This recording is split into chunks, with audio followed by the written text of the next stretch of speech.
Transfer Radar is full of rumours. Today we've got Paul Mariner to talk us through whether any of these are actually going to happen or if they're all bogus. That's a good way to start. Neymar to leave PSG. Apparently he's been told he can, but financially, is anyone going to stump up the cash? I think they will. If they can, I think they will. I think, for me, the only place that he's been relatively happy, and although it was when he was a younger player and he was living in the shadow of Lionel Messi, was at Barca.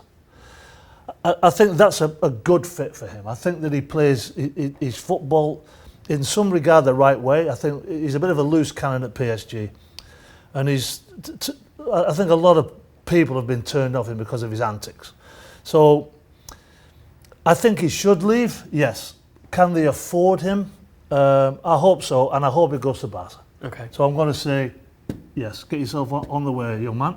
Because he's certainly not on the way to PSG training at the moment. Icardi to Napoli. Now, Ancelotti's a fan. Inter want to raise some money to get possibly Lukaku through the door. Yep. Icardi's numbers dropped off massively last year on account of his running with the entire hierarchy. Yeah, well, because of his wife was involved in all that sort of palaver. So there was a lot going on off the field. Highly criticised, we know that from the fans. Look, there's no doubt that this guy can score goals. His record speaks for itself. It's a fantastic record. Ancelotti obviously knows him, as you say. I think he's got to get away from Inter.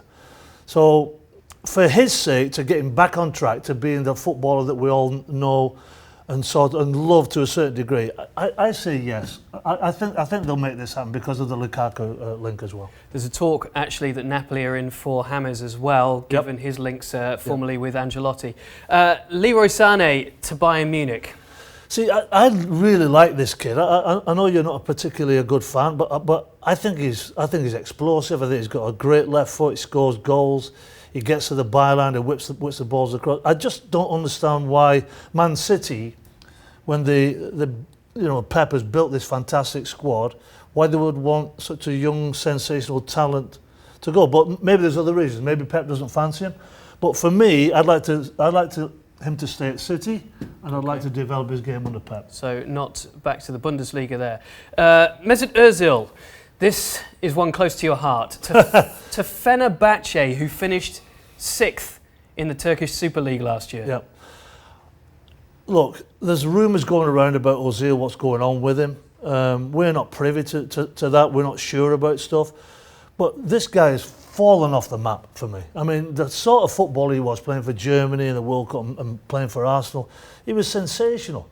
But he's a shadow of his former self. Got a couple of goals, maybe a few assists. Come on. I mean, for the amount of money they're paying him, it's painful. So I think the club should pay some of his wages and offload him. So I'm going to say, sayonara. 2 Premier League assists last year for Mesut Ozil, along with his 5 goals. David, 2 assists. 2 assists. 2 assists. Okay. Yeah. This young lad, look, showed very well in the Champions League. Obviously didn't do a lot in the Copa America. Young lad, stay exactly where you are and develop your game. So for me, whether people come in for him, the sensible move for him is to stay exactly where he is. Yeah, the talk at the start of the summer was very hot on him at a Premier League destination. Apparently Manchester United and Everton still in for David Neres, but his Copa America form may be just taking the shine off wanting him right now. We'll see if he moves. Of course, Ajax losing players left, right and centre this summer.